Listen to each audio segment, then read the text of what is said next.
السلام عليكم جميعا، كيف الحال؟ أنا اسمي ناصر بركات، مركب محمد ناصر بركات، وأنا مانجينج بارتنر مع شركة AIGC. زميلي الطيب زهران هيكون كو انستراكتور معي اليوم. الموضوع اللي هنتكلم عنه هو the sound management of operational risk and operational resilience. Let me start with an introduction about our firm. First of all, AIDC, Aldar International for Governance Consultancy, specializes in risk advisory services. والتيم نفسه هو كان مع جراند ثورنتون سابقا، وعملنا implementation مع كثير من financial institutions، أكثر من 50 financial institutions. I think about 30 banks, Islamic and non-Islamic banks, or a bit more than 30 banks across the Middle East. While we're working with operational risk management implementation, we found a lot of wrong practices.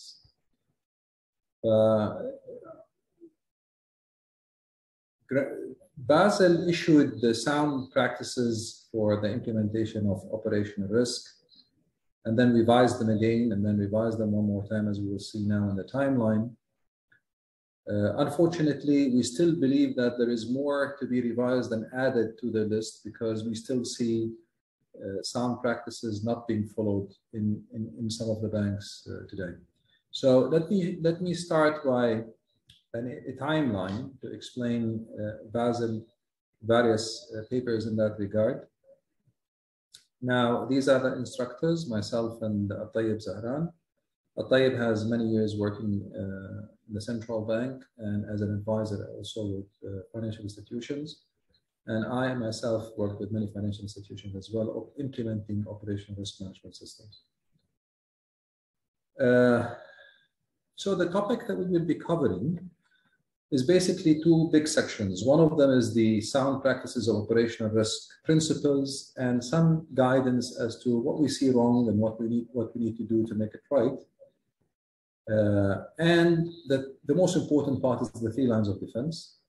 And my colleague Al-Tayyib will cover the operational resilience and the operational risk resilience principles, and also practical guidance in that regard.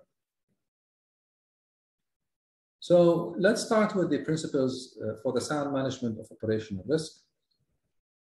You will note that in 2003, Basel issued its first principles for the sound management of operational risk.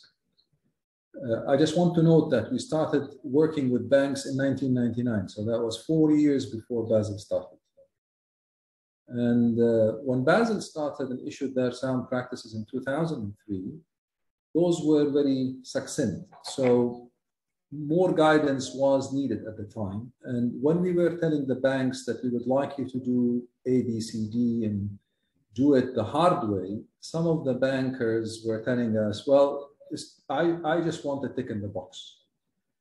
And I said, well, at the time, I said, managing operational risk is not a tick in the box. It's one of the most complex things the bank, one of the most complex activities that the bank needs to do. I wish operational risk was easy, but by nature, operational risk is a complicated subject. And accordingly, it cannot go with a tick in the box. The fact that Basel at the time was not detailed enough and did not provide detailed guidance on the implementation of sound management of operational risk made us sometimes face challenges convincing management and staff that they need to do it the hard way. And I will explain that as I go through the presentation. How is it that you cannot manage operational risk unless you do it in a really detailed manner? Not high level, you have to go in depth when you manage operational risk. And I'm going to explain many of the sound practices already implemented by our clients, the ones that chose to do it the harder way, make them 100% compliant with most of whatever Basel is telling us today. So in 2003, they issued the first sound management of operational risk document. In 2011, after the great financial crisis, they revised it. In 2014, they issued a review, but they conducted a review and they found out that several principles have not been adequately implemented, and further guidance would be needed to facilitate the implementation of the following areas: risk identification assessment tools, change management program and processes, and finally, there's a pointer, implementation of the three line of defense, risk disclosure, operational risk appetite and tolerance statement, and finally, board of director and senior management oversight. So now in March 2021, they recognized that 2011 principles did not sufficiently capture certain important sources of operational risks, particularly ICT. Let me just mention that what preceded this document being issued was two things. One of them is the pandemic. And because of the pandemic, many people worked remotely, and the number of cybersecurity breaches was huge. It went up dramatically during a pandemic period. So you can imagine why they had to issue this. So the only new principle is this principle relating to ICT. Every other principles are just guidances and clarifications, but this one is the only new principle issued by Basel. So basically, they want, and the purpose of this publication is to promote the effectiveness of operational risk management in the banking sector. And the principle covers governance, risk management environment, information and communication technology, business continuity planning, and disclosure. We will go through the various elements covered by the principle in a second.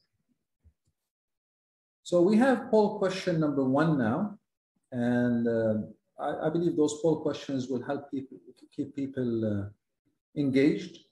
So the first poll question is, does your bank operational risk management program address reputational and strategic risks?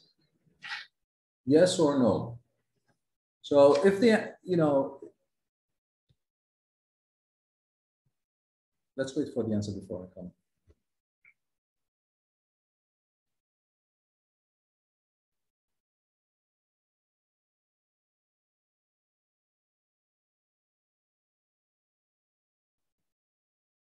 Okay, so looking at the answers, can you please share the answers with us, Tayyib? Okay, the poll questions result was 65% yes, 35% no. And the 35% who answered no have a valid reason, because Basel definition for operational risk does not take into consideration reputation and strategic risk. So it says, failure in people, processes, systems, or external events. It excludes strategic and reputational risks for capital adequacy purposes. Can you imagine so many years back when we used to tell the banks, you have to capture these risks and you have to do something about them. The fact that it's not covered as part of capital adequacy does not mean that operational risk management should not track them and make sure they are managed properly. Unfortunately, many of the banks fell into this trap because of the unclarity of the definition by Basel and what the sound practices should be.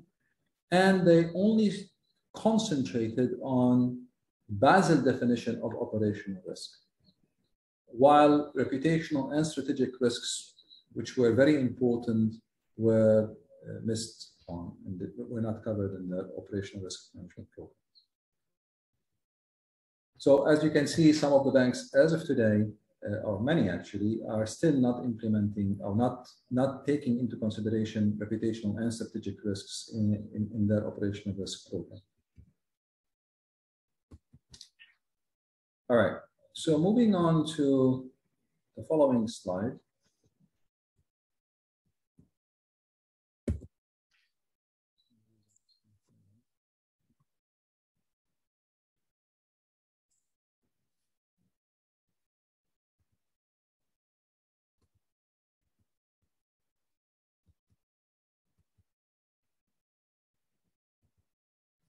Okay.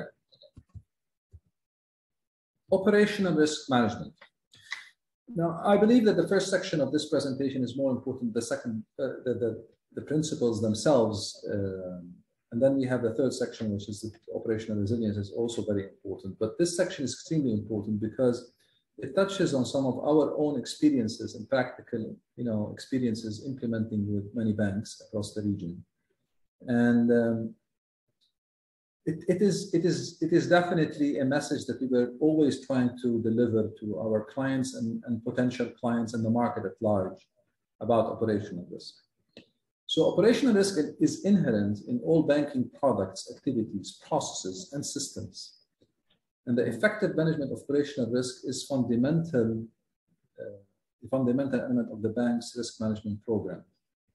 Tayyip, you wanted to mention something? Yeah, I think you are not sharing your screen, Mr. Nasser.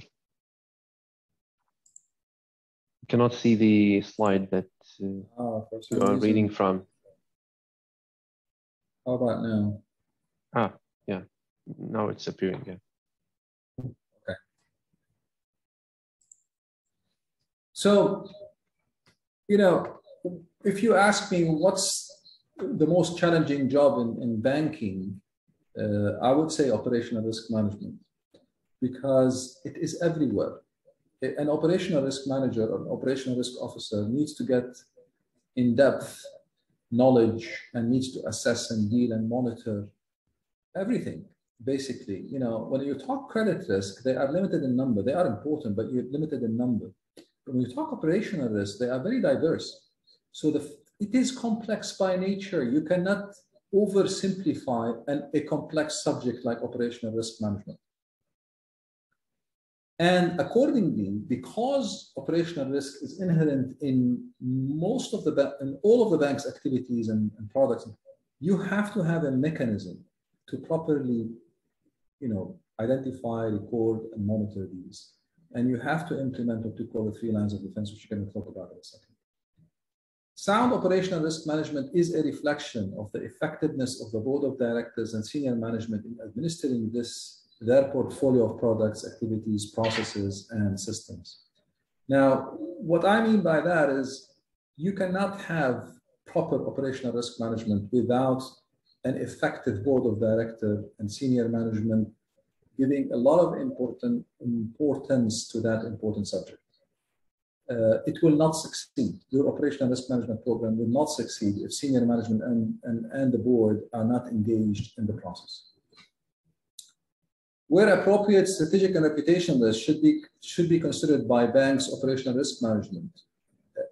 They should be considered even though they are excluded in the capital framework definition, as you mentioned earlier. And although operational risk management and operational resilience address different goals, they are clearly interconnected. So by having a strong operational practice or strong operational practices implemented at the bank, it will definitely result in better resilience at the bank level as well. And finally, internal controls are embedded in the bank's day-to-day business.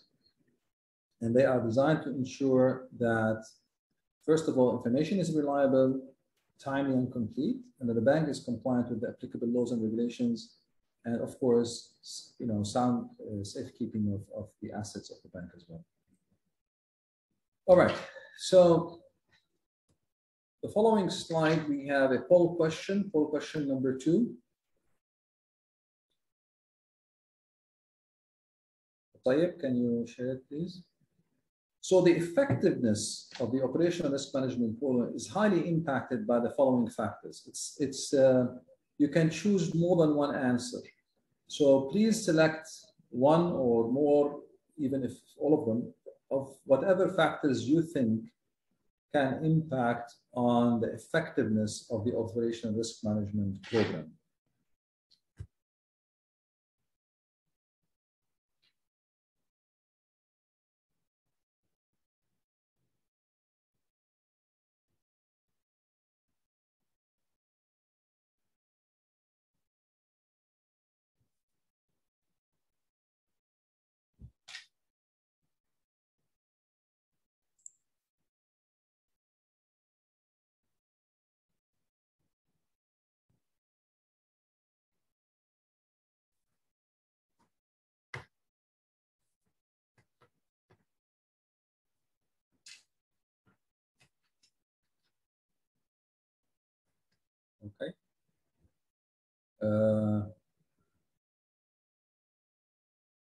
Let's share the results.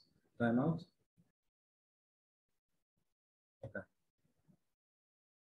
So you can see that 88% mentioned board and senior management involvement, 68% bank culture, 56% cooperation between the bank's control functions.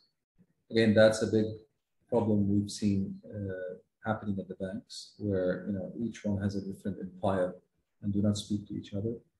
Clarity of responsibilities in relation to the 3 lines of defense. Corporate operational risk function, which is CORF, is equipped and required. So in Basel document, they call the operational risk management function CORF. And then finally, corporate operational risk function profile in the organization or statute in the organization. Again, that's another important factor that is to be considered. I think the correct answer as per the Basel sound practices is all of the above. Okay, everything needs to be selected. But I also agree with you in your answers that board and senior management involvement is key to the success of the program. So, it is one of the most important factors, but all the other factors also contribute to the success as well. Okay, so moving on to operational risk management and the 3 lines of defense. Since day one, when we started working with banks to implement operational risk management systems, we kept emphasizing on the importance of getting the first line engaged. The first line of defense, we called it, and this is the business units doing the work on a day-to-day basis. These are the guys doing the work on a day-to-day basis. So people sometimes asked us, why do you have to conduct an RCSA workshop or CRSA workshop and bring in the managers and the staff and sit with them and sometimes spend 2 to 3 days discussing with them the detailed processes, what could go wrong, what are the controls needed to mitigate these risks and so on. It was a much longer process than what other consultants and what some banks used to do. They used to look at the policies and procedures, capture some of the risks and the controls and share it with the managers. This does not give awareness. If you want to give awareness, you have to keep people engaged. And you have to give them awareness sessions. And you have to teach them what the risks are, define what risks are at the beginning. And make them aware of the risks, controls, and their duties to monitor those. You need to move the accountability to the first line of defense. It is the most important element of the 3 lines of defense, because everything that happens, if the risk happens and passes the first line of defense, then by the time the second or the third line know about it, it's too late. So first line of defense is key and very important to the success of your operational risk management program. The second line of defense is the CORF for operational risk management purposes, and for compliance purposes, it would be compliance department. But for our purpose here, it's CORF. And the third line of defense is the independent assurance, whether by a third party, by internal audit, by external audit, but usually it is the internal audit department that does it. Now, what the committee is saying, that despite many of the banks implementing the 3 lines of defense, okay, there is confusion around the roles and responsibilities which hampers their effectiveness. And we have seen this firsthand. Many of the banks we've seen, for example, I'll give you an example. Operational risk management is doing testing of controls. So basically, they are doing what the internal audit department should do. Some of the banks we've seen, they are doing that.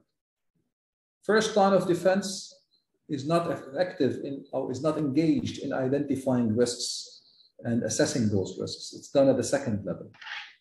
So basically speaking, there is a lot of confusion in the implementation. And to be honest, it has impacted, and Basel has correctly noted this in the principle, that it has impacted the effectiveness of the 3 lines of defense in those banks. And it is important for those 3 lines of defense model to succeed. It is important that each one of the 3 lines is adequately resourced. It has a clearly defined roles and responsibilities.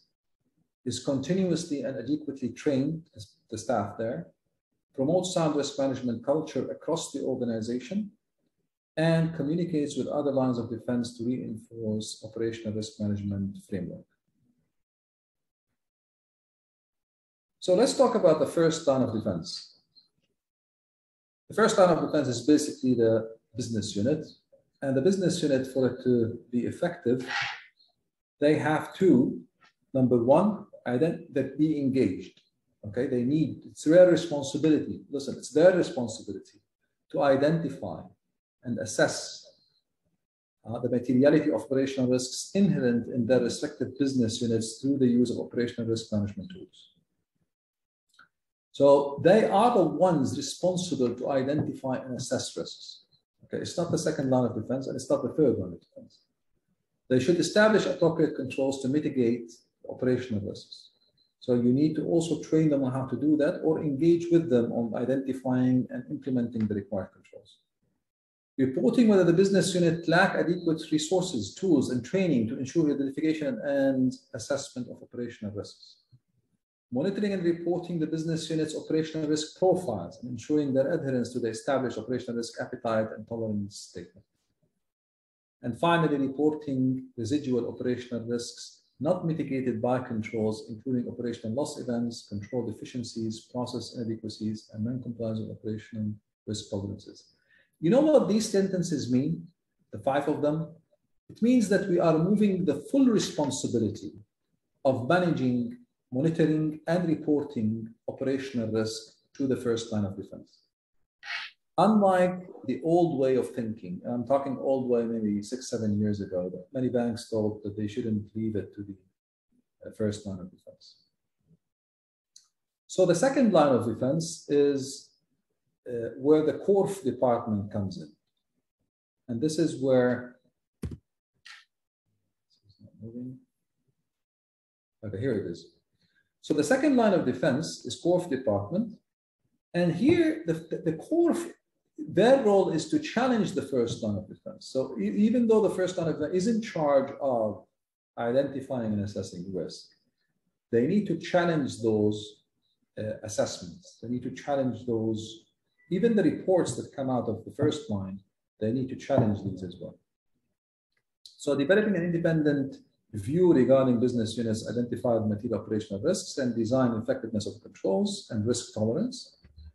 Then they need to challenge the relevance and consistency of the business unit's implementation of the operational risk management tools, measurement and monitoring systems, and providing evidence of this effective challenge.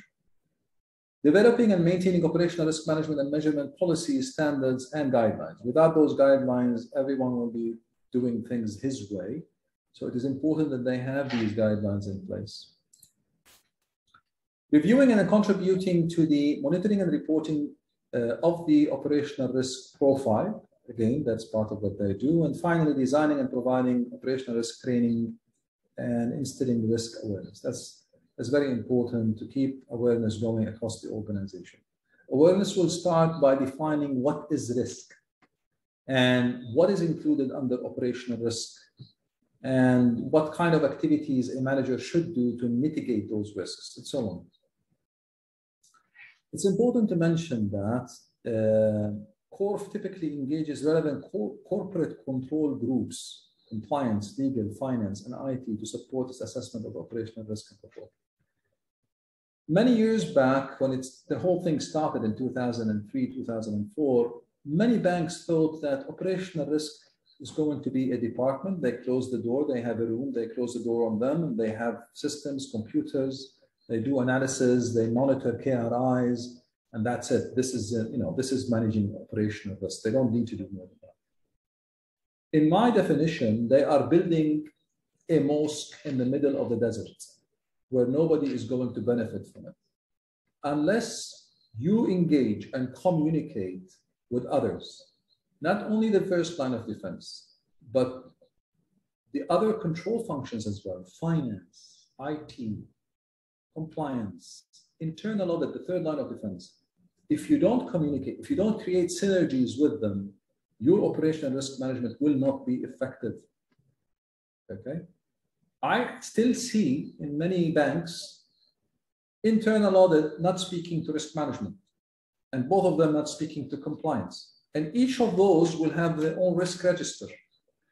If they don't speak to each other, okay, and the board will ask what are the most important risks in the organization, what do you think the answer will be? Risk management will have its own list, internal audit will have its own list, compliance will have its own list, and so on and so forth. So accordingly, we need to be careful, guys. You know, such synergy is really important for the success of operational risk management. The third line of defense is, of course, you know, independent assessment of all elements of the operational risk management framework to make sure it is effective. And this is usually done by, as I said earlier, internal audit. It could be external audit, it could be a third party selected to do it, but it is, you know, mainly done by internal audit. Poll question number 3. Shall we kickstart the poll question, please?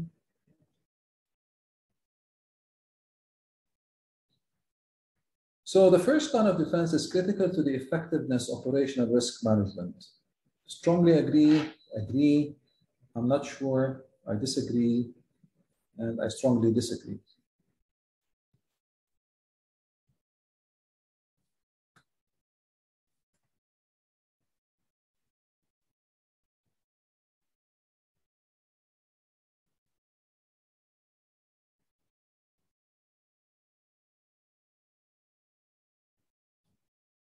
Great.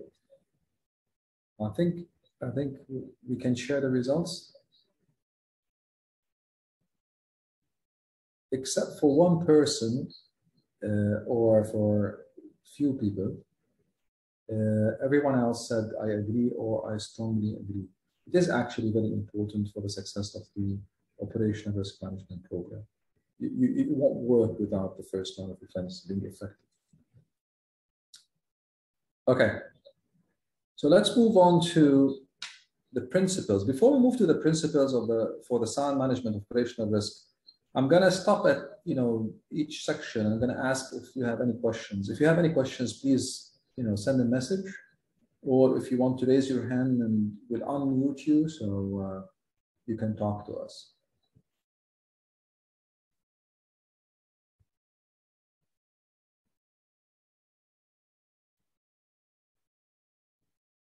All right, we have a question, and it's an important question. What if we are not from the banking sector? That's a very important question for those who are not from the banking sector. Basel usually talks about or provide guidance to the banking sector. However, Basel pronouncements are adopted by other financial institutions, other sectors. So whatever operational, it is currently the main provider of guidance to operational risk. So, you know, if you go to any other financial institution, other type of financial institutions, I mean, Basel is key to operational risk management. So whatever sound practices are recommended by Basel will definitely also apply to others as well. So we have also experience working with insurance companies, working with investment firms, asset management firms, and whatever Basel recommends, or sound practices that we have also adopted and recommended is also applicable in that. Not only this, we've worked with hospitals, we've worked with manufacturing companies, we've worked with trading institutions, we've worked with distribution companies. And whatever is applicable when it comes to operational risk management is also applicable in banks. It's also applicable to those industries as well. But the general guidance for the financial institution is Basel. Okay. If no other questions, we can move on to the principles of sound management for the sound management of operational risk issued by Basel in the March 2021 paper. So basically, they issued 12 principles, or, you know, guidance on 12 principles. The first two are general, and then governance, 3 to 5, principles 3, 4, 5. Risk management environment is addressed in principles 6, 7, and 8, and 9. And then information and communication technology, which is a new principle, is in 10, business continuity planning 11, and risk disclosures is 12.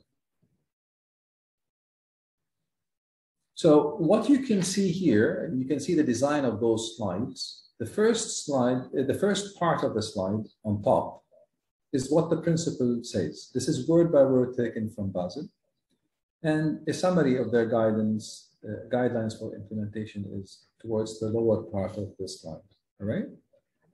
So principle 1, they're saying that the board of directors should lead the establishment of a strong risk management culture. And when we say culture, it is very important for the success of the operational risk management, because operational risk management culture is, let me give you an example. When somebody takes a risk in the Treasury Department, okay, and he ends up making money, he doesn't end up losing money, he breaches his limit, okay, he overinvests in a particular stock, and he's lucky, he ends up making money. If senior management and the board will compensate him, will give him a bonus, okay, believe me, that's a very bad step or action for the risk management culture. It's very important that, you know, as part of the culture, people are not compensated. Actually, they should be punished when they breach limits, even if they end up making money, because they took an unnecessary risk that could have exposed the bank to huge losses. So that's the kind of culture we're talking about. It's not just about profits.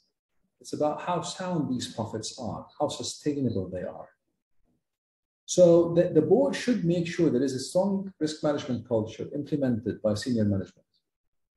And the board and senior management should establish a corporate culture guided by strong risk management, set standards and incentives for professionals and responsible behavior, and ensure that staff receives appropriate risk management and ethics training. So guidelines for implementation, first, they should have the bank should have a code of conduct in place. And this code of conduct should be regularly reviewed.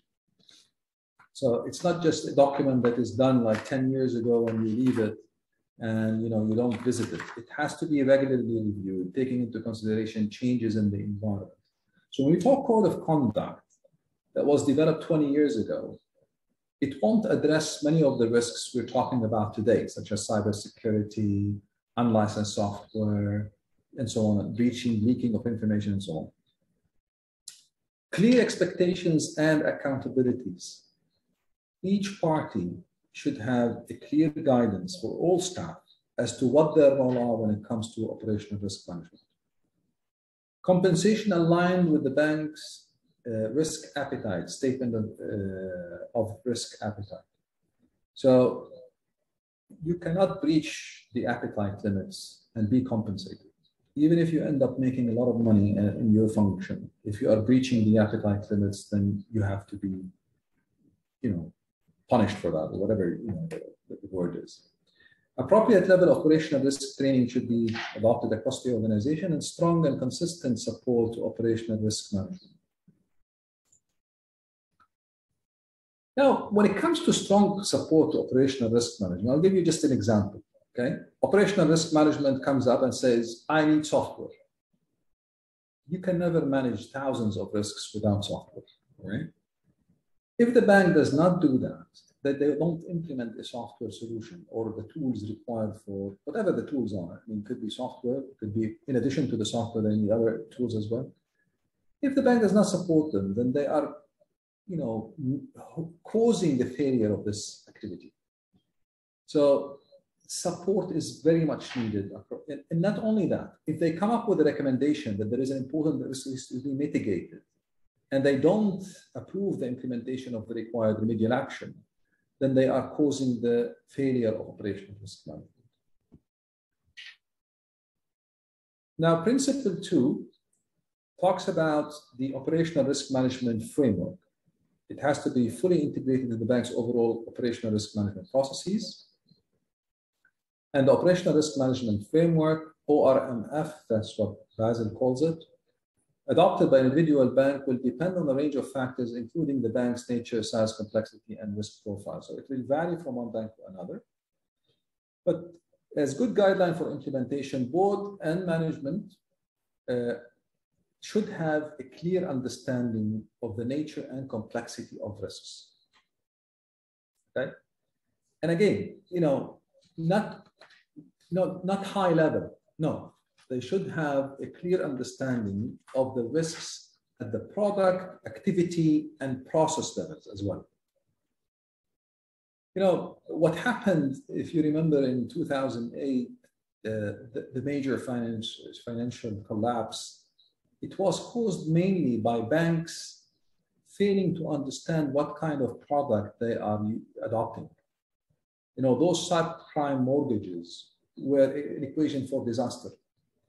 If you asked them what they were, none of them would have been able to answer you properly. The CEO of Citibank at the time said, well, I had to make money, so I had to go into that market. Okay, and his words were, you cannot but get up and dance. If everybody's dancing, I have to get up and dance. My shareholders are expecting me to make money, so I have to get into that market, even though I don't understand it. It was, each contract was almost a 300-page document. Can you expect them if they were able to read it, understand it? So step number one, when it comes to operational risk management framework, is a clear understanding of the risks involved in every activity, product, or process. And then operational risk management should be integrated, the components of it should be integrated into the overall risk management processes. Or across the processes, it should be clearly integrated in there. And finally, there should be clear documentation in place. And when we say clear documentation, we're talking about issues like, for example, the governance structure, the operational risk committee structure, the approach to ensure the effectiveness of controls, risk and control identification and assessment tools. What tools are we going to use to identify and assess risks? Operational risk management policies and procedures, thresholds of risk exposure, risk reporting and management information systems, accepted operational risk appetite and tolerance, risk and control inventory, common taxonomy. Again, if you don't have a common taxonomy, how can you make sure that people are consistent in risk identification and in exposure rating and risk management, objectives across the organization? It's very hard. So this is very important to be documented and in place. Principle 3 talks about the board of directors. It addresses the board. And in Principle C, the board of directors should approve and periodically review the operational risk management framework and ensure that senior management implements the processes and system of operational risk management framework. The guideline they give for implementation is that they should build a proper risk management culture, which we talked about. They should have dynamic oversight on the operational risk management processes. So the board should actually be receiving reports on operational risk management.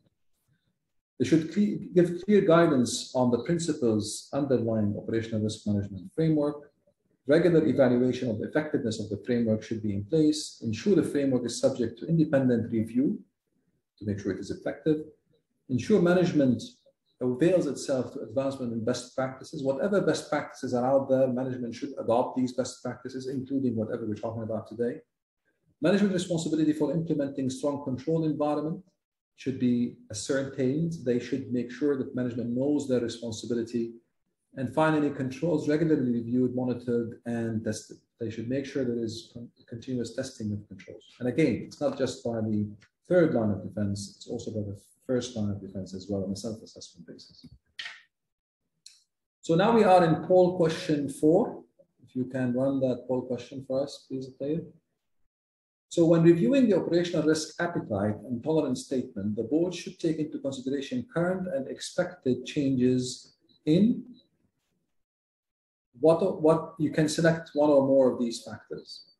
So external environment, volume of business, quality of control environment, effectiveness of risk management, loss experience, frequency / volume of all nature of limit speech and the nature of limit speeches.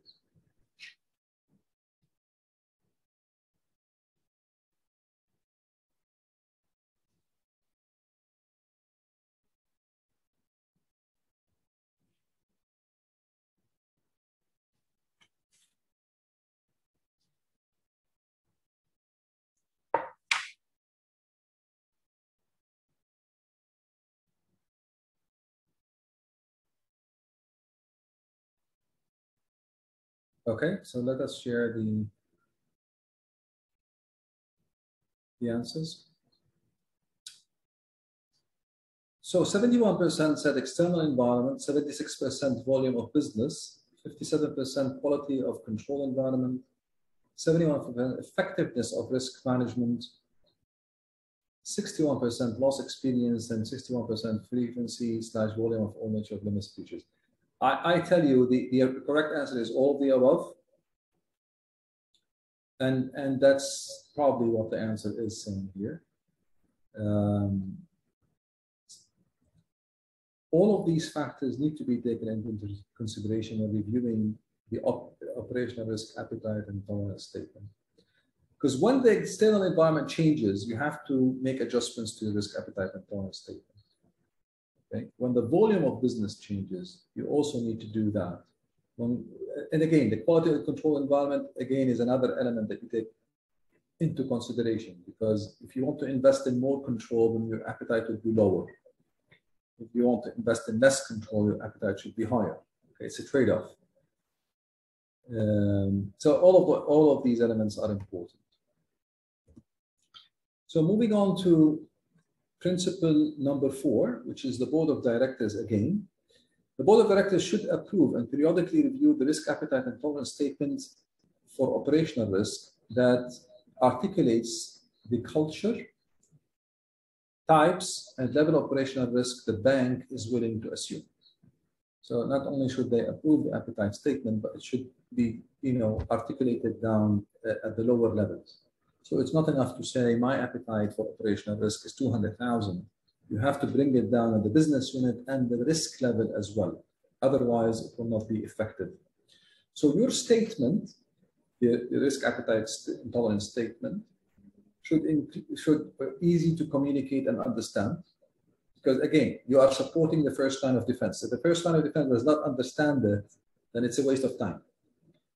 2, it should include information and assumptions about the business plans. So when you're talking about, for example, you're building the tolerance statement as an appetite statement based on the fact that your annual expected profit is 1 million, you should mention that.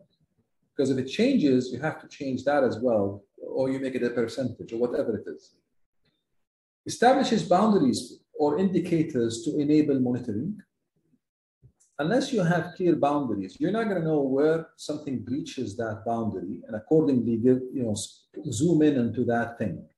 So you have to have clear boundaries in place. Strategy and risk limits of business units align with the statement. Again, you have the big statement and you trickle it down at the business unit level, and then forward-looking and subject to scenario and stress testing. When you put the statement together, you need to do serious stress testing to understand what kind of risks have the potential to breach that appetite that you have set. So that's one of the elements of success in creating a proper appetite statement. Principle 5 talks about senior management. And the senior management should develop, for approval by the board of directors, of course, a clear, effective, and robust governance structure with well-defined, transparent, and consistent lines of responsibility.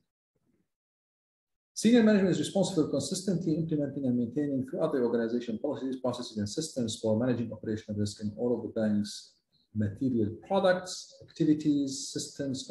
So first thing we need to do is to make sure our risk universe is properly covered. When you talk about a bank, you have to make sure that all of the bank's activities are covered. You have to make sure that all of the bank's subsidiaries are covered. You have to make sure that I was working with one bank,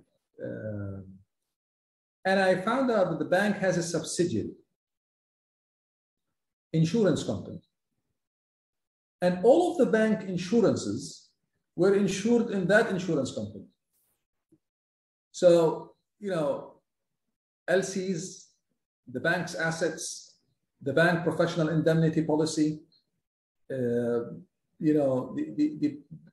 blanket policy, the banker's blanket policy, all of them was through that insurance company.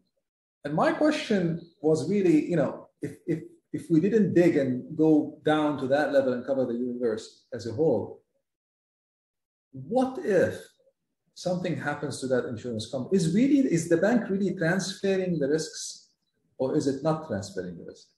Well, the answer was, it depends on whether that insurance company was transferring it outside. But, in my mind, I think it was not proper for the bank to keep insuring its own risks through its own insurance company.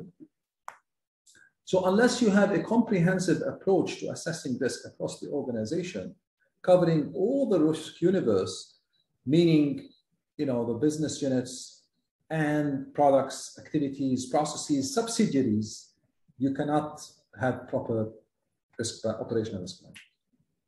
So as guidelines for implementation, what Basil is saying that the senior management should establish and maintain robust challenge mechanisms and effective issue resolution processes and demonstrate the effectiveness of the 3 lines of defense. They have to make sure the 3 lines of defense is effective. Translating operational risk management framework approved by the board of directors into specific policies and procedures.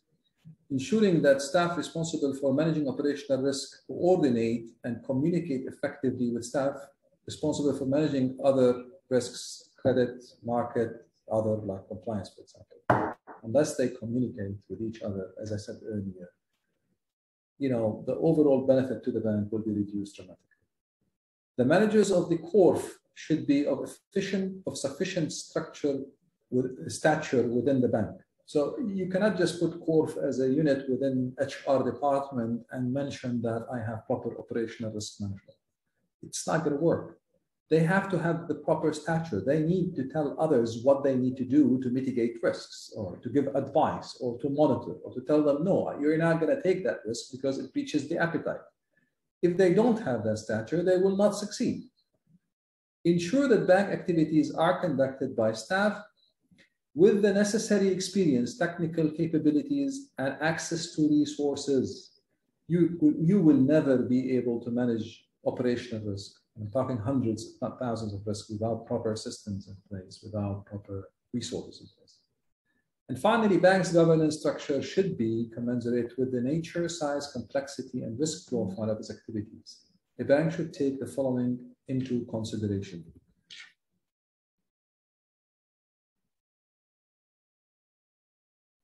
The committee structure, again, when we say the committee structure, we're talking for bigger banks, we have usually a board level committee. We call it the enterprise, or Basil calls it enterprise level risk committee.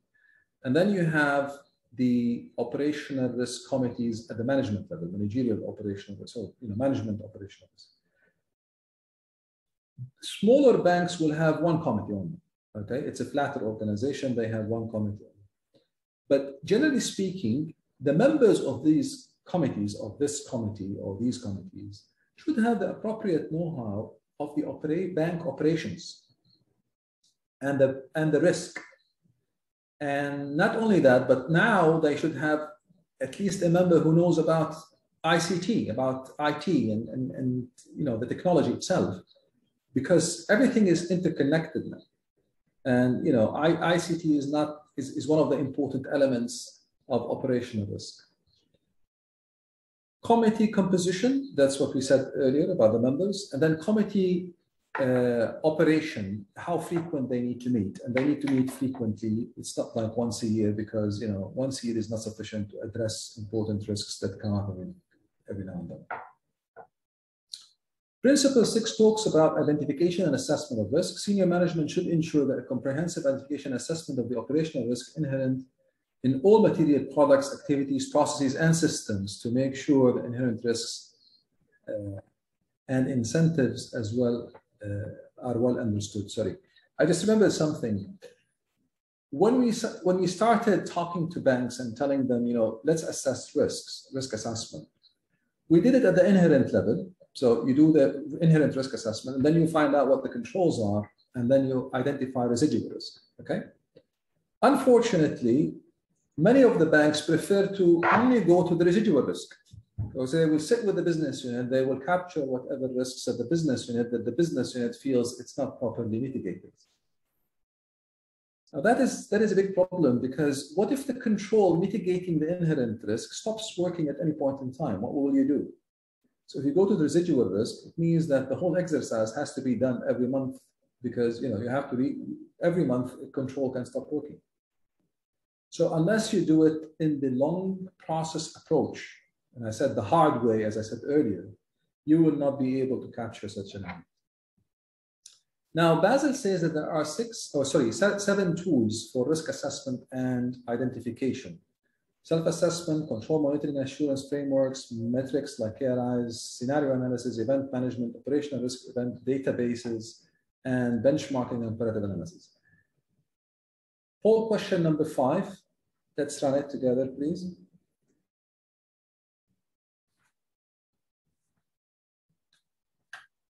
So which of the following do you think is the most effective among the risk assessment and identification tools? Self-assessments, control monitoring and assurance framework, metrics, scenario analysis, event management, operational risk event data, and benchmarking and comparative analysis. Now, the answer to that I'm going to give relies on our own personal experience, not Basel, because Basel does not mention this. I'm just giving you our own personal experiences as a company.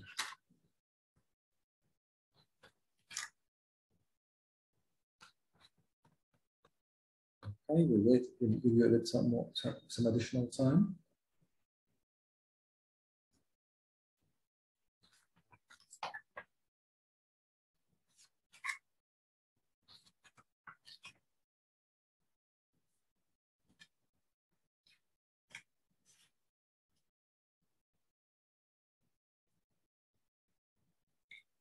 Come on, guys.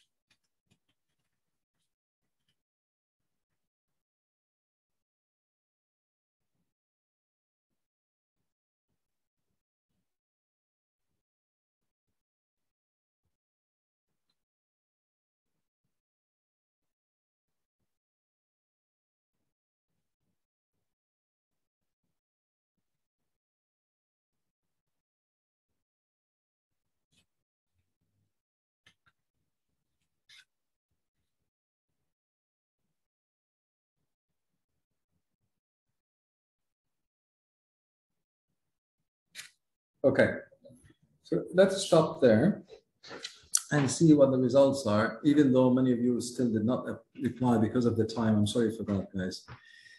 So the poll says, or the poll results say 36% are saying self-assessments and 30% are saying control monitoring and assurance frameworks.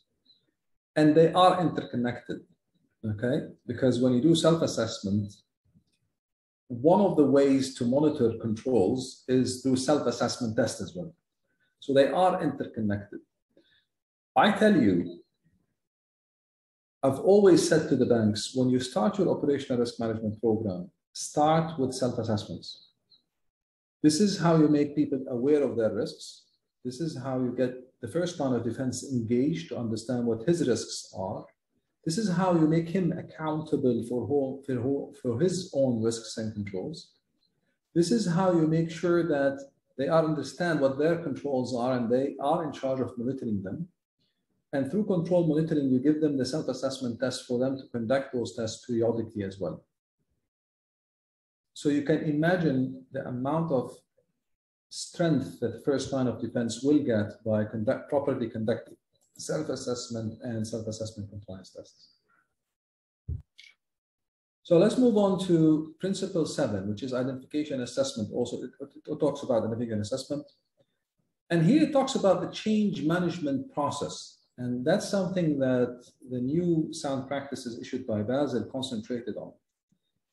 With change, and notice that many years back, change was not as fast. Today, banks are changing daily. New products are being issued, systems implemented, the way the bank is doing things changes, e-channels are being opened, and payment systems are changing. So Basel, in their new sound practices document, they concentrated on this particular area because if you look at, under the guidelines for implementation, in general, the bank's operational risk exposure evolves when a bank initiates change. So as soon as you start changing something, your exposure changes with it. So you could have a low risk area. As soon as you start changing, the systems there, the exposure changes. Accordingly, their guidance is they're saying a bank should have policies and procedures defining the process. Let me just open up the highlighter. Defining the process for identifying, managing, challenging, approving, and monitoring change. These policies and procedures should be subject to independent and regular review and clearly allocate roles and responsibilities in accordance with the 3 lines of defense model in particular. First line of defense, as usual, they should perform operational risk and control assessments of new products, activities, processes, and systems.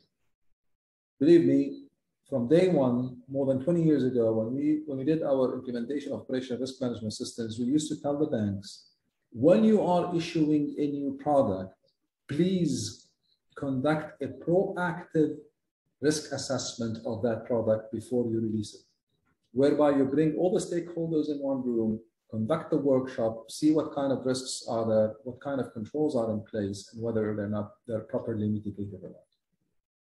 The second line of defense, channeling the operational risk and control assessments of the first line of defense, as well as monitor the implementation of appropriate controls or remedial actions. So again, that's what they do. They challenge the first line of defense and make sure remedial actions are properly implemented. So that's principle 7. Anybody has a question so far?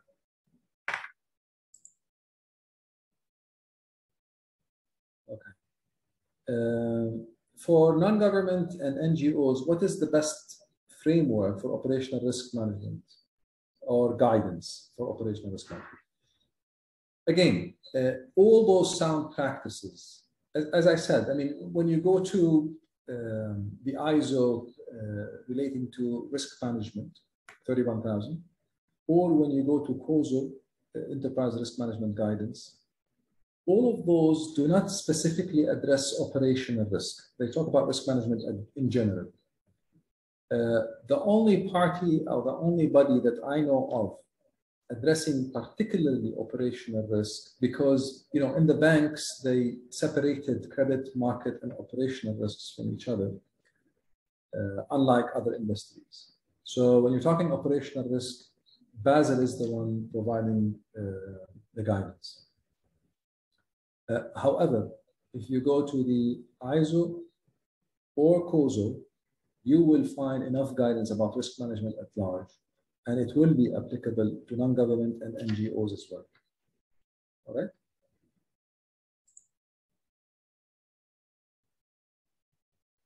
Okay, so let's move on to the principle 8. For some reason, it got stuck again.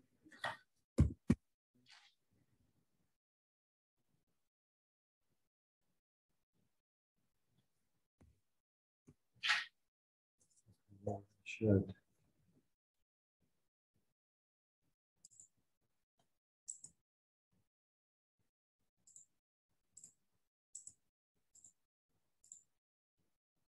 Okay, started moving now. We're still in principle 7. Again, about change management. A bank should have policies and procedures for the review and approval of new products, activities, processes, and systems. The review and approval process should consider inherent risk, changes to operational risk profile, controls, residual risk, changes to relevant risk thresholds or limits, and finally, procedures or metrics to assess, monitor, and manage new risks. Okay? And there should be proper investments made in human resources and technology infrastructure before the product or the activity is changed to make sure it is done properly. Principle 8 talks about monitoring and reporting. And again, that's another important element that was overlooked for a period of time. Regular reporting operational risk profile is key, and it's very important. And when we say reporting, the reports should be comprehensive, accurate, consistent, and actionable. Okay. And when I say, let me talk about the kinds of reports that should be there in place. Those reports should address residual operational risks, highlighting what potential risks can go wrong. They should include operational risk events, what has happened by way of events, and they should include control deficiencies where the controls have failed, process inadequacies, and non-compliance with operational risk tolerances, like breaches to certain limits or appetites. Okay, it doesn't have to be financial appetites, by the way. Huh? Just to clarify that, because you have financial and non-financial, so you need to define your appetite in your appetite statement. You need to address financial and non-financial as well.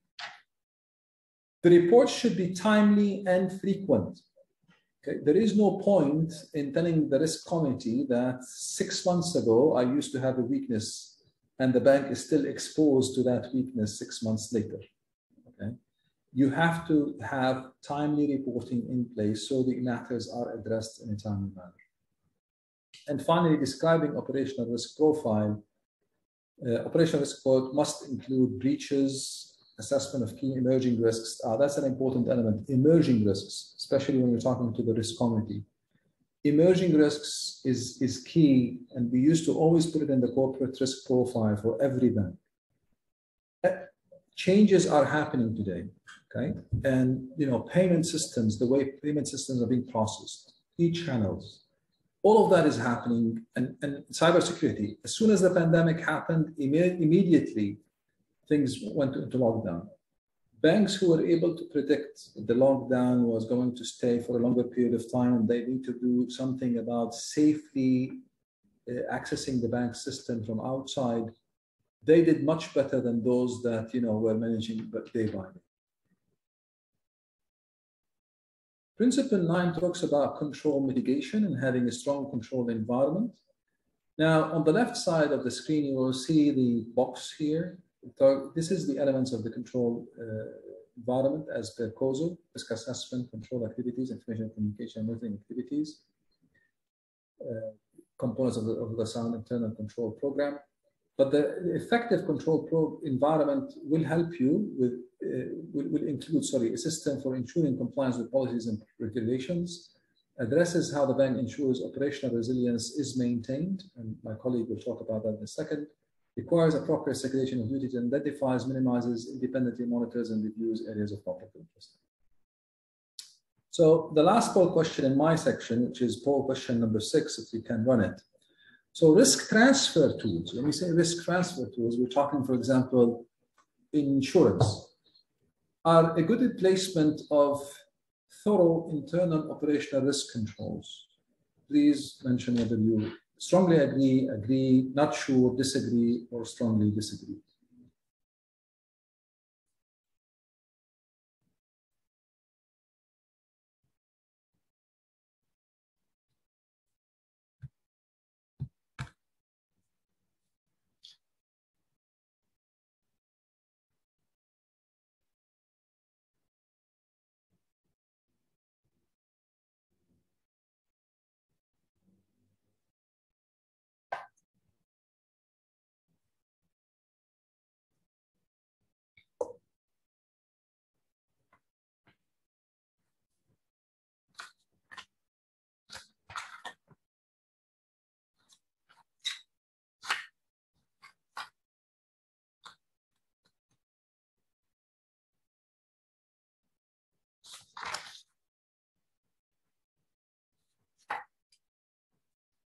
Okay, let's see the poll results, please. So risk transfer tools are a good replacement of thorough internal control operational risk, internal operational risk controls. 33 and 8 is about 41% saying they agree, and 36% disagree. Well, the right answer is disagreeing, and I'll tell you why in a second. When we do our risk assessments, we always tell the banks or any other institution for that matter that we deal with, okay, do not take into consideration your insurance programs. You need to identify your residual risk before any kind of insurance. Insurance is good as a backup mitigating tool. and not as a replacement to a control. So you cannot just say, okay, I have no control on, I don't have fire alarms, I don't have fire sprinkling systems, and I only have insurance. It's not enough. Because by all means, if the risk, God forbid, happen, you will find out that the insurance companies are not the easiest to pay you. That's number one. And there are so many elements to the risk that is not properly covered by insurance. So you need to be careful there. So after that poll question, we'll go to the second slide in Principle 9. And when it comes to strong control environment, the use of technology will help you a lot, but you need to be careful that with technology, other types of operational risk will come up, and we've seen that. So consequently, we should have an integral approach to identifying, measuring, monitoring, and managing of technology risk, and that was covered in Principle 10, as we will see now. And outsourcing arrangements as another element. Some banks go to outsource certain functions. Outsourcing is okay, but with that, it has its advantages where you can manage costs, provide expertise, expand product offerings, and improve services. However, there are other outsourcing risks, third-party risks that you need to consider. So that's why what you need is a third-party risk policies should be developed as part of the ORMF and risk management activities. And they should also check on the resilience of those third parties, as my colleague will mention in the second part of the presentation, or in the third part of the presentation. Principle 10 is a new principle that talks about ICT. And just like any other operational risk, ICT risk is to be treated in the same manner. However, its profile has become very important. They needed to add a principle for it, especially with the hike in ICT risks after the pandemic. So ICT risk, for them to be managed, they need to be identified and assessed. They need to be mitigated. Measures for mitigation need to be placed, and then they need to be continuously monitored. Right? Again, confidentiality, integrity, and availability are key factors to consider in your information databases. The board should regularly oversee the effectiveness of the bank's ICT risk management, and senior managers should, again, as mentioned in other operational risk elements, routinely evaluate the design, implementation, and effectiveness of the bank's ICT risk management.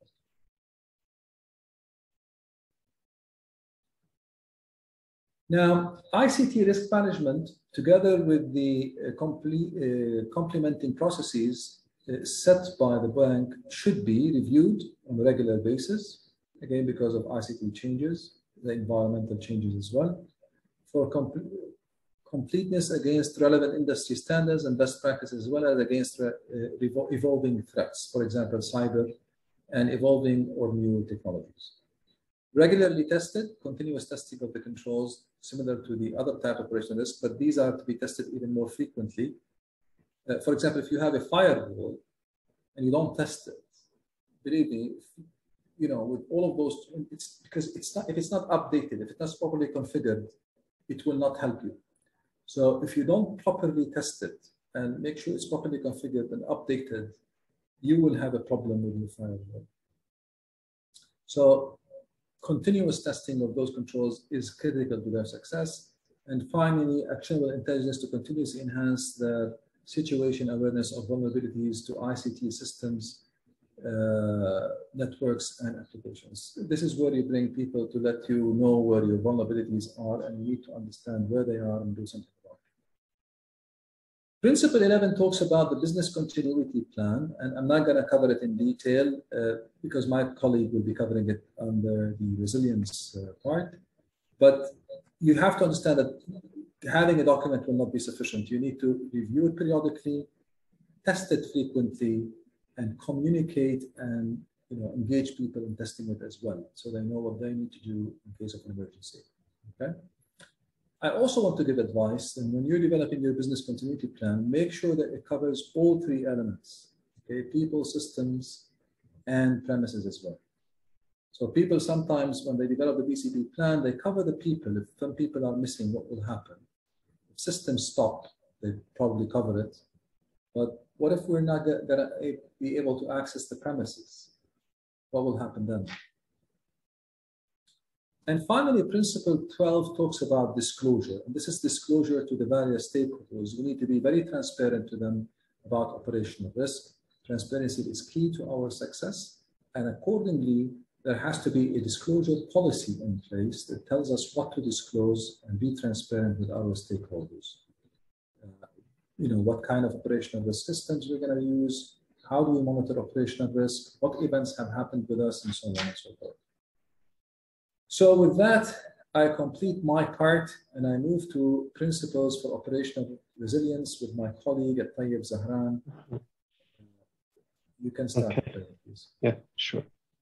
I'll share my screen. Please.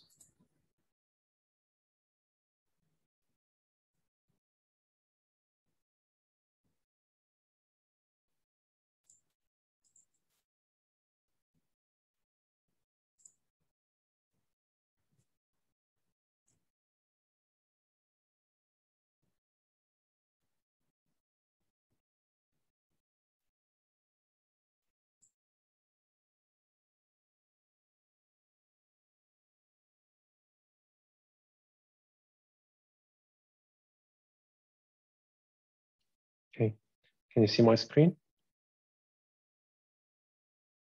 Yes, we can.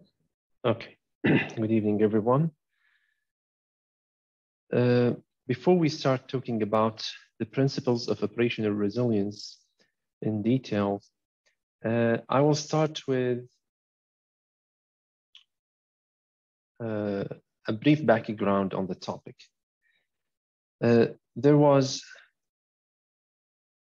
There were two major events or incidents, historic incidents, in fact, in the last 14 years. The financial crisis in 2007 and the COVID-19 pandemic in 2019. These two historic incidents, in fact, affected Basel Committee reforms and the way the globe perceives risk now. After the financial crisis, Basel Committee and all the regulatory bodies or supervisory bodies around the world made dramatic changes in their instructions, guidelines, and regulations in order to strengthen the financial system and in order to build the trust again in that system. Basel Committee and the supervisory bodies focused after the financial crisis on building the financial resilience, but they give less attention to the operational resilience because the financial crisis had a huge impact on the financial system around the world, as you know, and it leads to the biggest bailouts in history. But after COVID-19 pandemic in 2019, Basel Committee and the financial supervisory bodies have become more aware about the operational and the business dynamics and the desperate need for the financial institutions, including banks, to be operationally more responsive and flexible to any disrupting events like the pandemic. So the operational risk landscape has evolved to accommodate for the pandemic-related disruptions or the over-reliance on the technology or over-reliance on the service providers by third parties. And as a result of this over-reliance on the technology and third parties, the banks have become more exposed to the cyber threats and cyber risk. So Basel Committee has issued the principles for operational resilience as an extension for the sound management of operational risk in March 2021, although they had issued before that the business continuity principles in 2005, and they updated these principles in 2006. But the BCM principles at the time were not covering properly the emerging risk events like the pandemic or even worse events. they did not actually elaborate as well on the cybersecurity incident management or the coordination between the various sectors or the need to properly manage third parties in times of a crisis.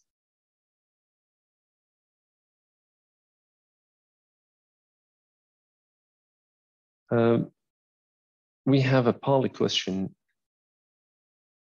I'd like you to,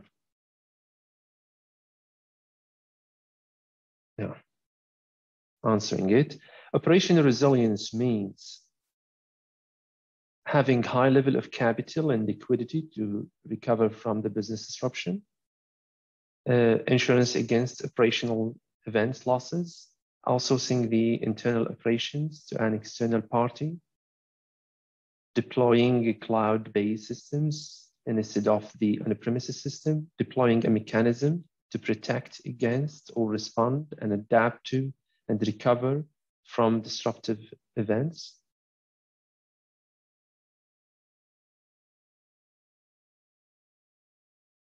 We will wait for 30 seconds and we will get the results.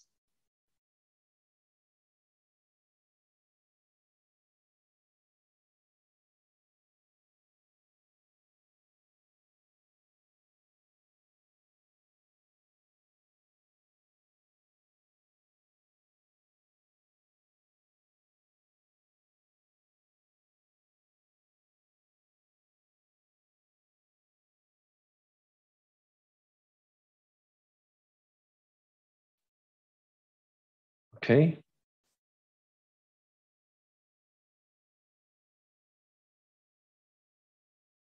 As expected, most of you answered the question correctly. It's more about deploying a comprehensive mechanism to protect against, respond, and adapt to and recover from disruptive events.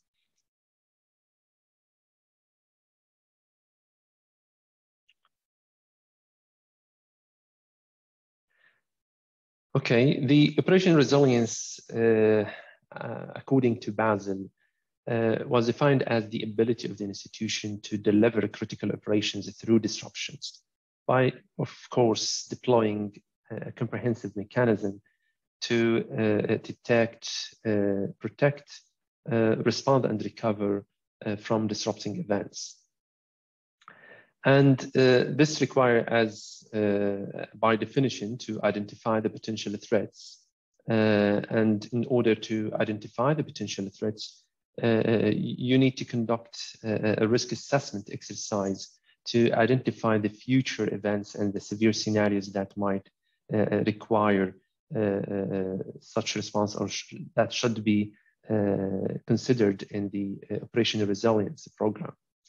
So most of the risk assessment exercises, in fact, in practice, do not focus on the future events and severe scenarios. They mostly address the current situation issues and the problems, which are not actually what the risk identification and assessment are about.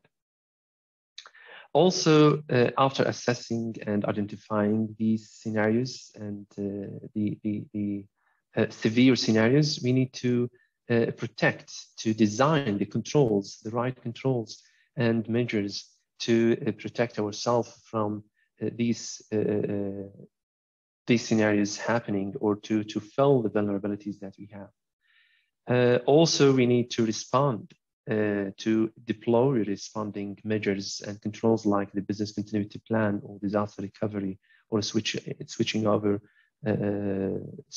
procedures. And also to recover from the disrupting events, we need to deploy a mechanism for full recovery. So we might have a responding plan, but it's an immediate responding plan for the incident. But after that, we need to get fully recovered, and this requires as well a plan to consider the recovery time objective. And this might depend on as well how severe the event was, or it might depend on the institution capabilities and readiness to recover as well.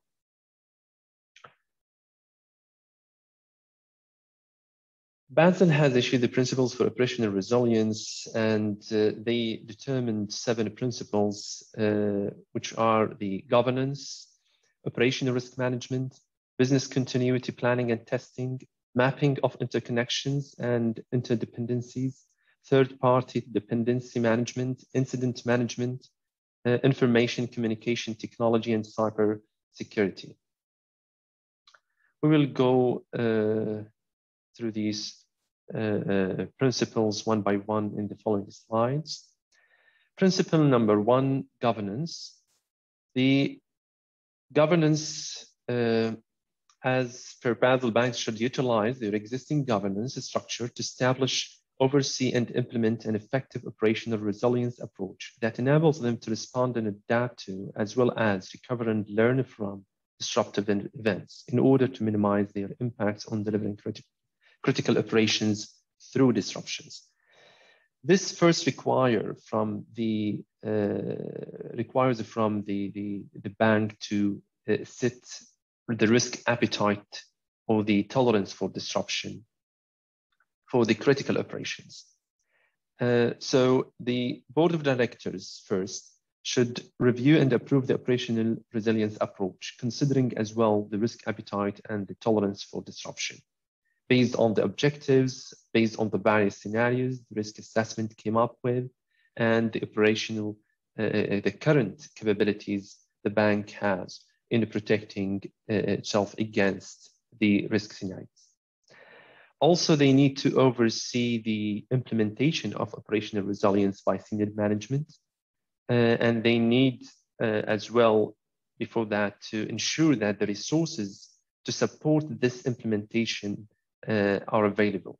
These resources might be financial resources, technical resources, human factors, the premises, etc. So these resources should be identified by the senior management when they assess the control gap and what is needed after the risk assessment exercise. And they should list these resources to the board for them to approve. Also, the board should receive on a regular basis timely reports from the senior management about the readiness level of the bank to respond to severe scenarios. And as well, the board should take the role in establishing and understanding a common language, actually, among the relevant stakeholders, and to disseminate the awareness about the operational resilience approach and the program, and also to communicate the objectives to the bank's personnel and the relevant third parties and other stakeholders externally.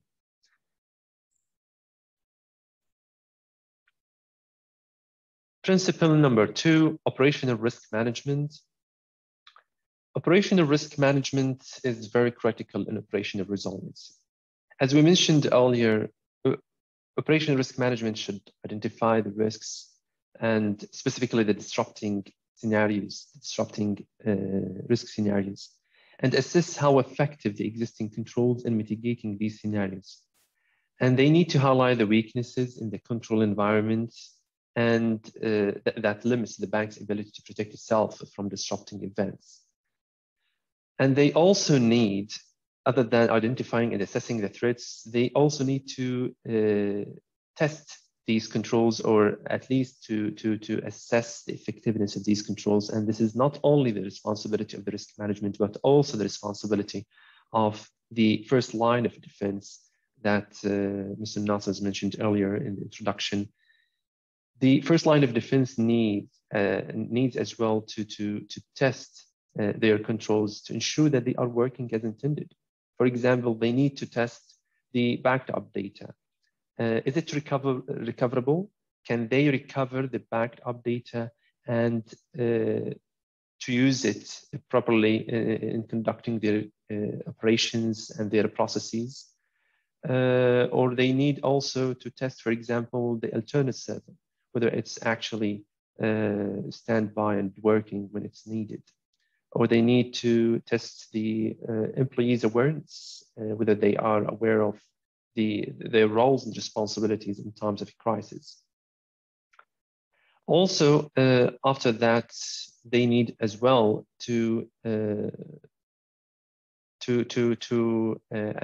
assess the critical operations along with the other functions, and also to leverage the change management as a way to assess the potential effect on the delivery of the critical operations.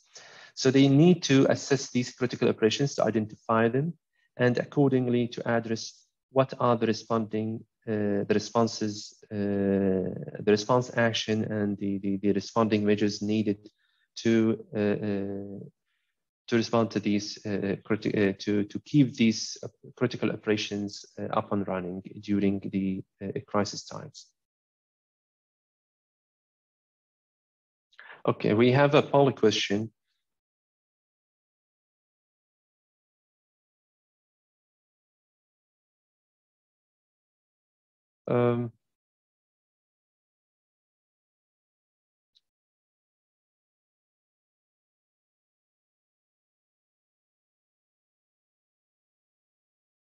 Okay, it's not titled, but it's about business continuity or adequate business continuity, I guess.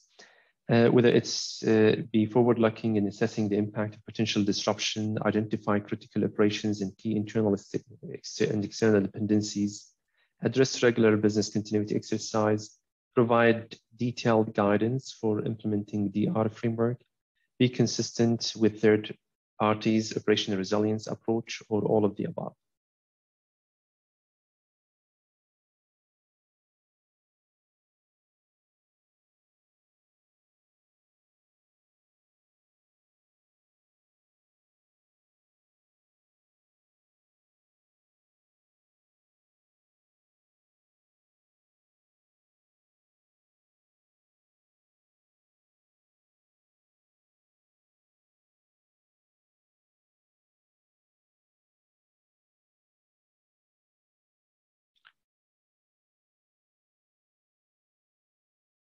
Okay, it's actually all of the above. Business continuity about all of these elements. It should be forward-looking, expecting the severe scenarios. It should cover all the critical operations and consider the key internal and external dependencies, address the exercise and testing needs, and provide detailed guidance for implementing the DR framework. And it should be integrated and in line with the third party's operational resilience approaches as well.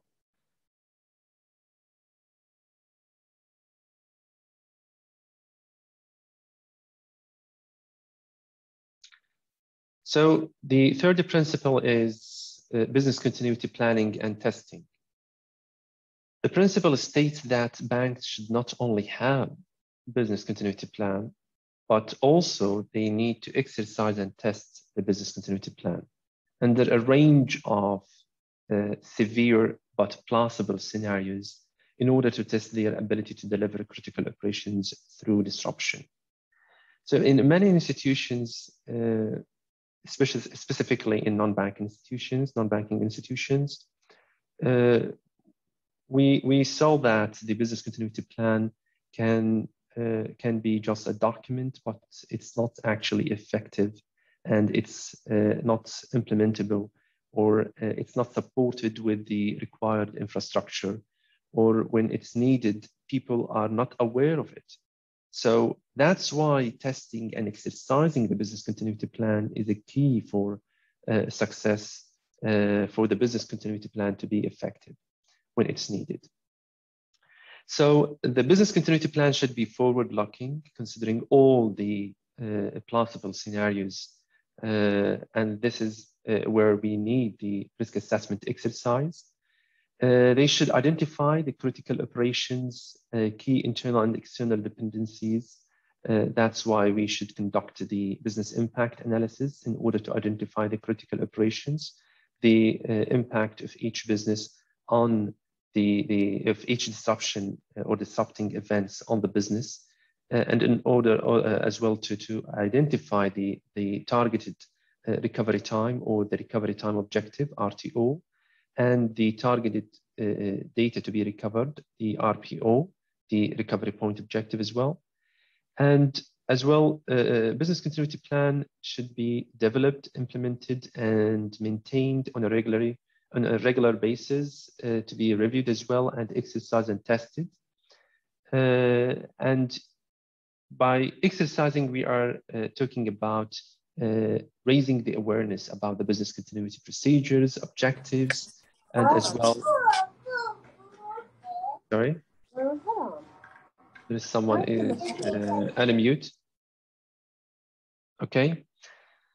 So it should be exercise, which is raising the awareness of the people about the business continuity procedures, and it should be tested on a gradual basis. It means you should test the business continuity plan partially at the beginning by testing certain components of the business continuity plan, like testing the network first, or then the system connections. Then we test the switching over procedures, or test the certain functionalities or certain processes, all the way until we will be able to test it fully, to test the business continuity plan, all components, the full components of the business continuity plan.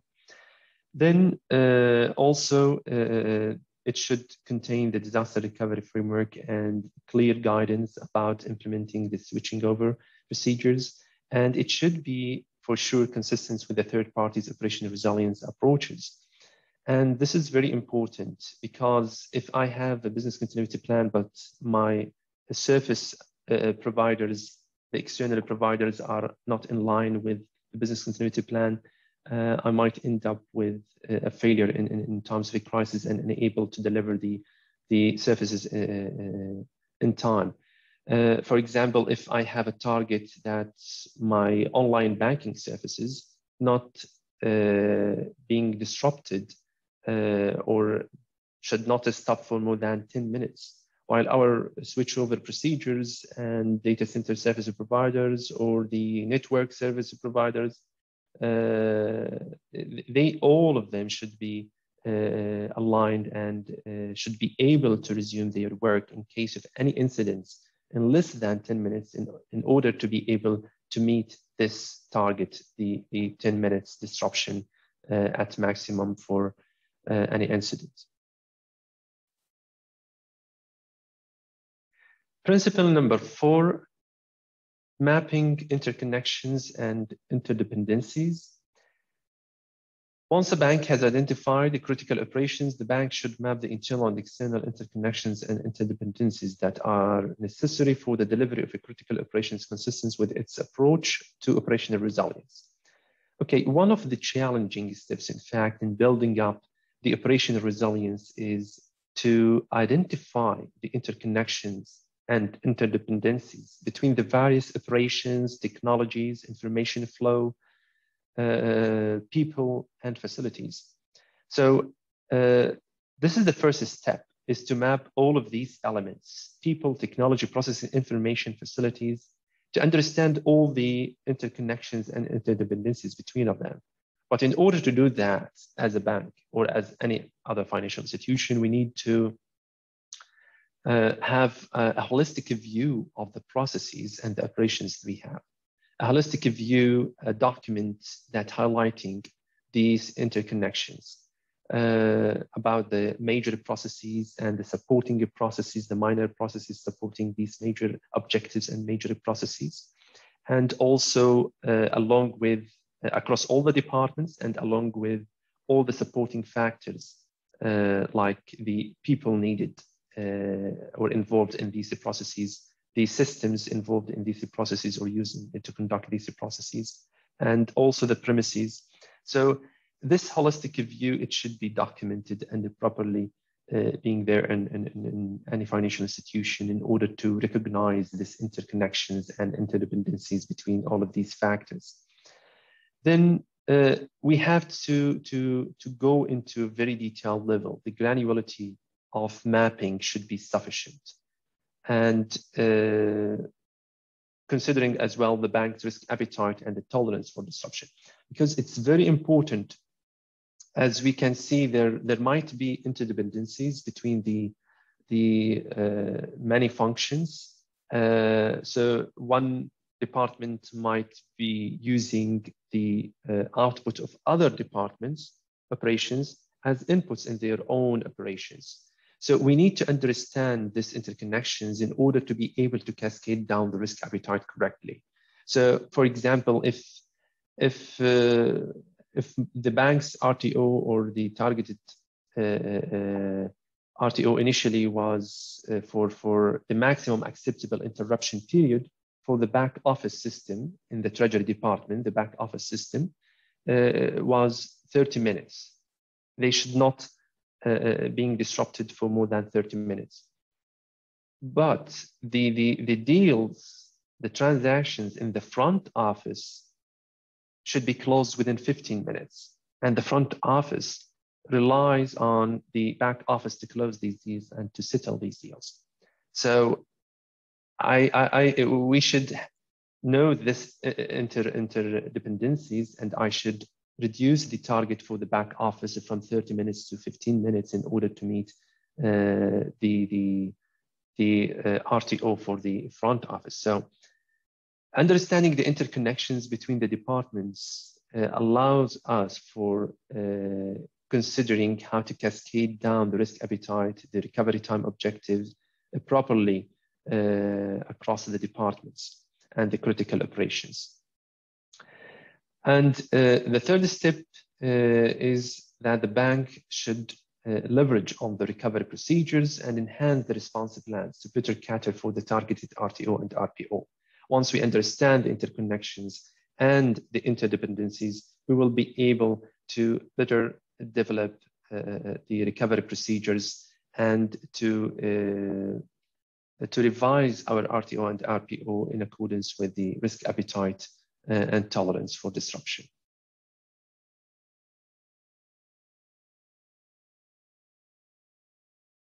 I think we have a question from someone. Okay. I thought there was a question. Anyway, principle number 5, third-party interdependency management.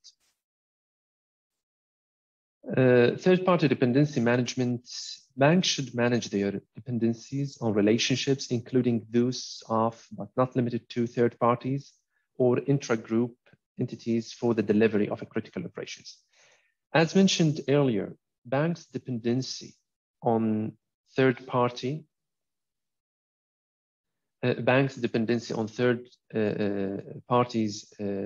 or the services provided by external parties is rapidly growing, making the banking system highly integrated with the financial service providers and with also the technological services providers. For example, bank transfers, debit and credit card issuance and payments, cash transfers. All of these are banking transactions that are supported by as well external parties. Also the cybersecurity services, the system supports, even the banking queries about clients' creditworthiness, credit history, or clients' information on certain platforms. All of these require the third-party services. So although this growing dependency on the third-party services facilitates the banking transactions and enhances the service quality, it also increases the exposure to third-party risk. That's why Basel determined these two guidelines for implementing a proper third-party dependency management. First, we have to conduct risk assessment and due diligence properly for the third parties.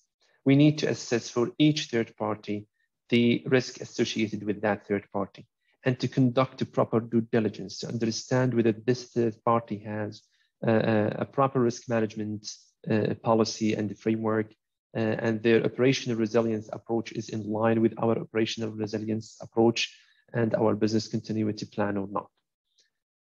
And we also need to develop plan B for the third party, business continuity and contingency planning. In case for each third party, we need to think about the plan B. If this third party fails to deliver the service required to the bank, then what is the plan, the backup plan?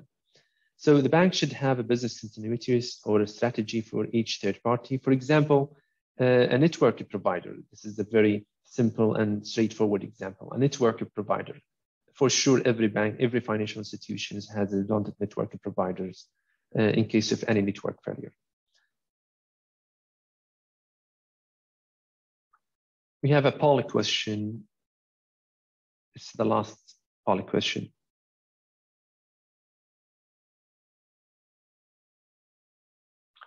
Incident management scope should include incident classification response and recovery procedures and the communication plan, or disaster recovery procedures, or threat and vulnerability assessments.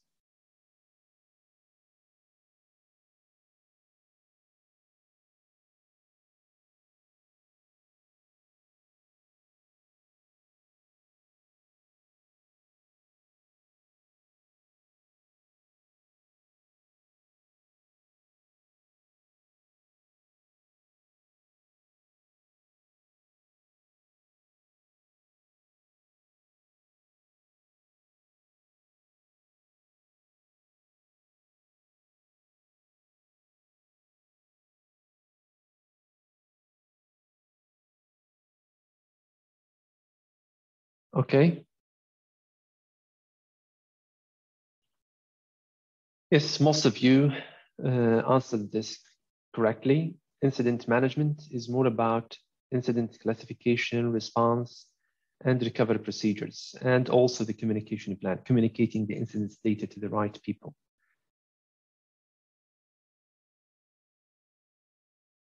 Yeah, these are the results. 85% answered the right question.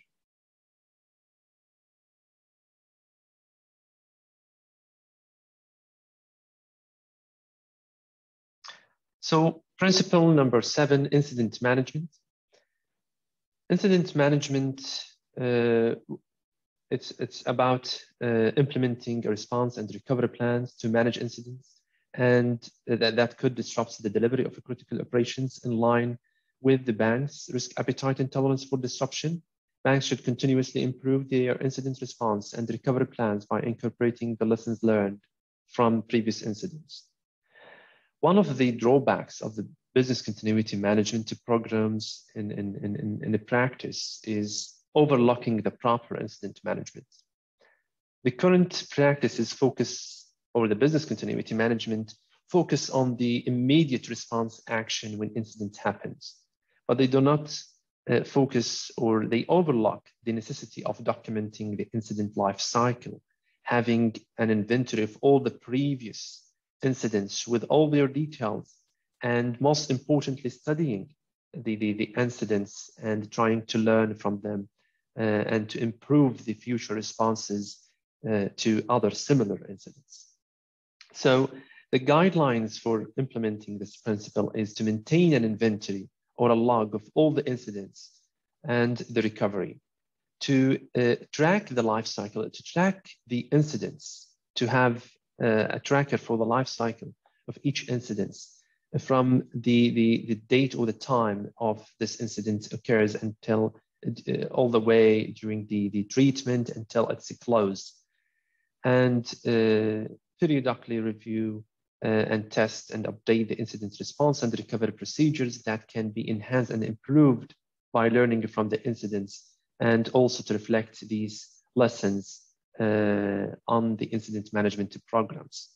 So Basel determined 3 elements to be under the scope of incident management, and they mentioned that these are the minimum elements or the minimum steps to be included.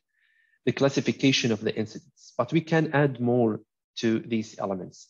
I can tell that we need, before the classification of an incident, to classify the incident severity, we need to detect the incidents, to deploy automated mechanism to detect the incidents and to notify the right people about this incident occurrence.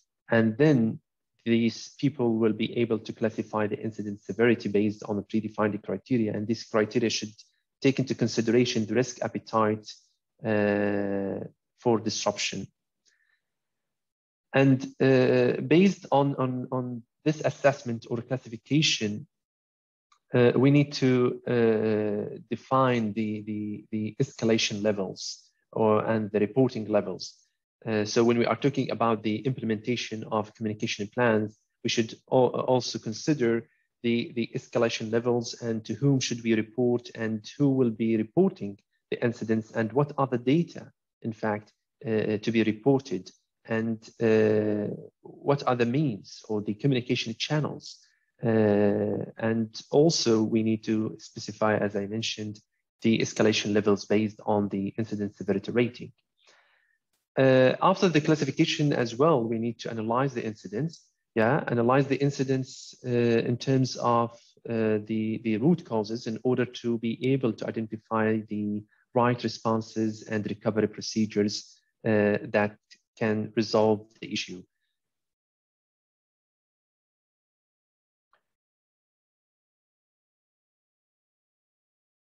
Principle number 7, ICT, including cybersecurity. So banks' over-reliance on the usage of technology increases their inherent exposure to cyber attacks, as we mentioned earlier. And Basel Committee for that addresses this issue as a separate principle, considering the importance of the technology and relying on technology in the financial sector. There are multiple types of cyber attacks maybe the financial sector can be exposed to, and they are different and they vary among maybe card scammers, crimeware or automated cyber crimes, web applications attacks, and the most common type the financial sector is exposed to is the denial of services, DDoS. Basel has determined 2 guidelines for implementing this principle. The documented ICT policy, and it should cover the governance part. It should cover that the bank should have a proper governance, should have a clear roles and responsibilities relating to the ICT to the board, should be included in their charter, or the board can delegate this responsibility to a specialized cybersecurity steering committee, for example. And this committee can consist of executive members. Also, the bank should establish the risk appetite under this policy for the cybersecurity risk and allocate the adequate resources needed for the cybersecurity, and to establish as well to ensure that there is awareness program about the cybersecurity and the ICT issues.